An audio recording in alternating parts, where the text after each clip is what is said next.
ஒரு படத்தில் வேறொரு நடிகையை ஒப்பந்தம் செய்துவிட்டு அந்த கவர்ச்சி நடிகையை மீண்டும் நடிக்க வைத்தது ஏன்?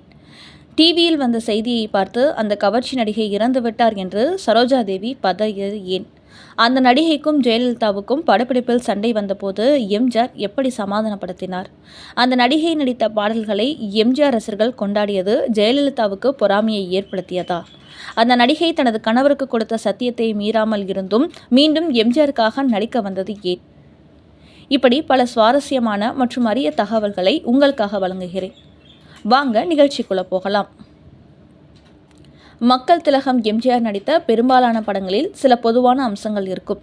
ஒரு தாயின் சிறப்பை சொல்லும் கதாபாத்திரம் இருக்கும். எம்ஜிஆருக்கு தீங்கு செய்யும் வில்லன் இருப்பார். நகைச்சுவைக்காக நாகேஷ் போன்ற முன்னணி நகைச்சுவை நடிகர் இருப்பார். அதேபோல் கதாநாயகியும் அழகாக இருப்பார். 1960களுக்கு பிறகு காலமும் சினிமாவும் மாறத் தொடங்கின. படங்களில் கவர்ச்சிக்காக தனிப்பட்ட பாடல் காட்சிகள் இடம்பெற ஆரம்பித்தன. ஜெயமாலினி, ஜோதிலட்சுமி, விஜயலலிதா, அனுராதா போன்ற நடிகைகள் கவர்ச்சி நடனங்களில் பிரபலமானார்கள்.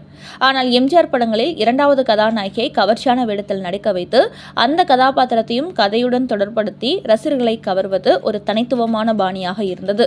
அப்படி எம்ஜிஆர் படங்களில் கவர்ச்சியாகவும் நடனத்தில் ரசிகர்களையும் கவர்ந்த நடிகைதான் ராஜஸ்ரீ. ராஜஸ்ரீ தனது இளம் வயதிலேயே திரைத்துறைக்கு வந்தவர்.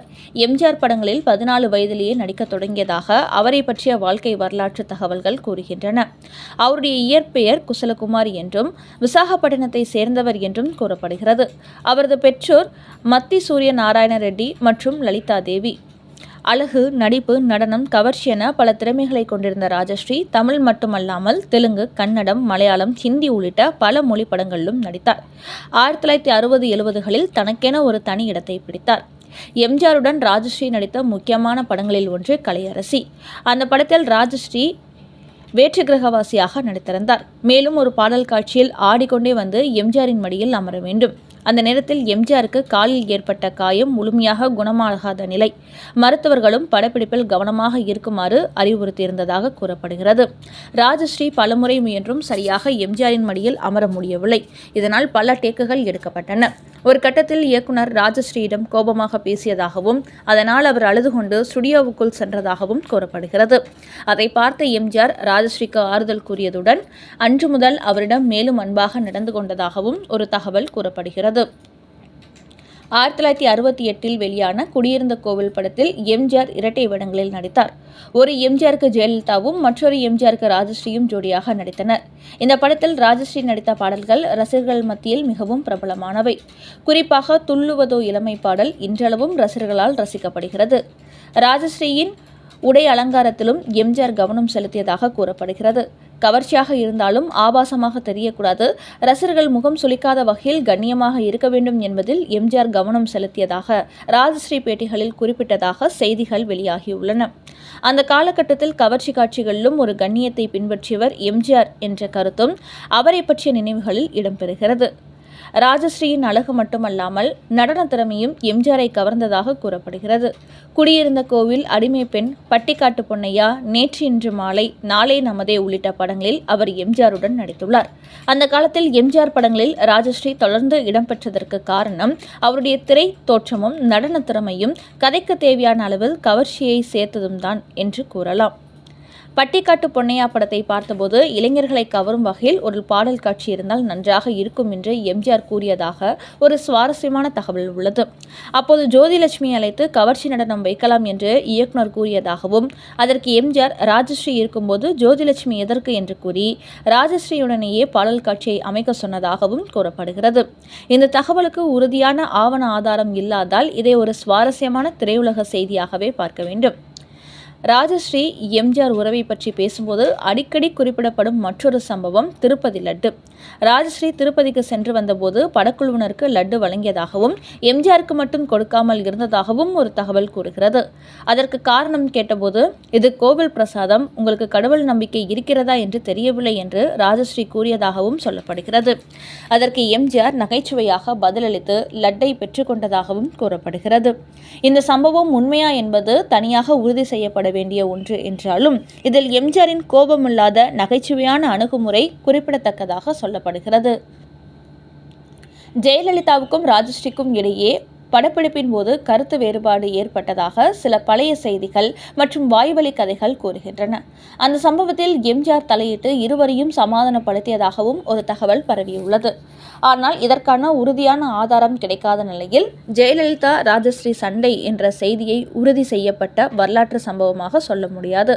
பழைய திரையுலக சம்பவங்கள் பல ஆண்டுகளுக்கு பிறகு வாய்வழியாக பரவும்போது சிறிய கருத்து வேறுபாடுகள் கூட சண்டை என்று பெரிதுபடுத்தப்பட்டிருக்க வாய்ப்புள்ளது.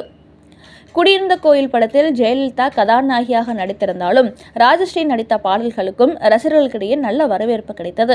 இதனால் ஜெயலலிதாவுக்கு ராஜஸ்ரீ மீது பொறாமை ஏற்பட்டதாக சில வதந்திகள் அக்காலத்தில் பரவியதாக கூறப்படுகிறது.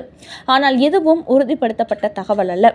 எனவே இதை ஒரு வாய்வழி செய்தி அல்லது திரையுலக கிசுகிசு என்ற அளவிலேயே பார்க்க வேண்டும்.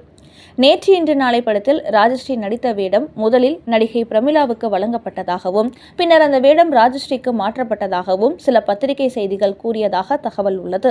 அப்போது எம்ஜிஆரின் ஆஸ்தான கவர்ச்சி நடிகை என்பதால் தான் இந்த வாய்ப்பு ராஜஸ்ரீக்கு கிடைத்தது என்று கிசுகிசுகள் வெளியானதாகவும் கூறப்படுகிறது.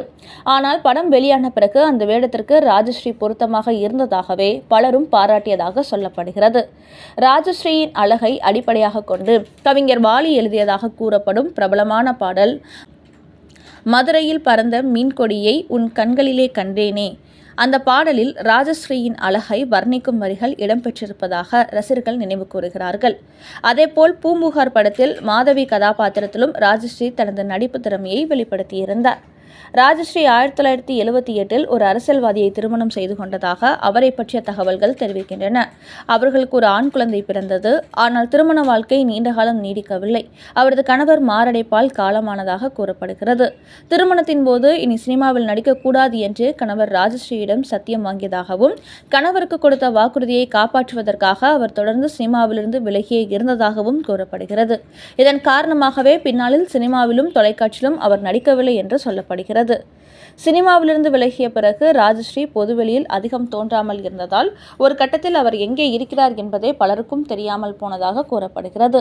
அந்த நேரத்தில் கர்நாடகா தொலைக்காட்சி சேனல்களில் ராஜஸ்ரீ நடித்த பழைய பாடல்கள் தொடர்ந்து ஒளிபரப்பப்பட்டதாகவும் இதை பார்த்த நடிகை சரோஜா தேவி ராஜஸ்ரீக்கு ஏதாவது ஆகிவிட்டதா என்று பதற்றம் அடைந்ததாகவும் ஒரு சுவாரஸ்யமான தகவல் உள்ளது. அவர் சென்னையில் இருந்த நல்லி குப்புசாமியிடம் ராஜஸ்ரீ குறித்து விசாரிக்க சொன்னதாகவும் பின்னர் விசாரித்ததில் ராஜஸ்ரீ சினிமாவை விட்டு விலகி டி நகரில் வசித்து வந்தது தெரிய வந்ததாகவும் கூறப்படுகிறது. இதன் பிறகுதான் சரோஜா தேவிக்கு நிம்மதி ஏற்பட்டதாக அந்த சம்பவம் குறித்து சொல்லப்படுகிறது.